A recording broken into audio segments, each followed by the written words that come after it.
પોરબંદર જલારામ સેવા સમિતિ આયોજિત નવા જલારામ મંદિરે હોળી રસિયાનું ભવ્ય આયોજન કરવામાં આવેલ હતું. હોળી રસિયામાં પોરબંદરના જલારામ ભક્તો સાથે વૈષ્ણવો પણ ઉમટી પડ્યા હતા અને ફૂલફાગ મનોરથનો લાભ લીધો હતો. પૂજ્ય શ્રી વસંતરાયજી મહારાજે જલારામ બાપાના પરચા અને સદાવ્રતનો મહિમા સમજાવ્યો હતો. સાથે સાથે તાજેતરમાં જલારામ બાપાની ટિપ્પણી વિશે પણ મહારાજે સુંદર શબ્દોમાં જવાબ આપ્યો હતો અને હિન્દુ ધર્મ અને વૈષ્ણવ સંપ્રદાયને બદનામ કરનારને સબક શીખવાડવો જોઈએ તેમ જણાવીને પોતાના ભાવ પ્રગટ કર્યા હતા. 150 કિલોથી વધુ વિવિધ ફૂલોથી હજારો ભક્તો સંગીતની સુરાવલી સાથે ઝૂમી ઉઠ્યા હતા.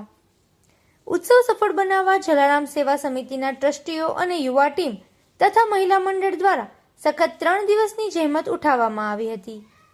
સાંજે શરૂ થયેલ હોળી રસિયાના કાર્યક્રમ દરમિયાન હજારો વૈષ્ણવોએ અલૌકિક દર્શનનો લાભો અને હોળી રસિયા ફૂલફાગમાં ભાગ લીધો હતો.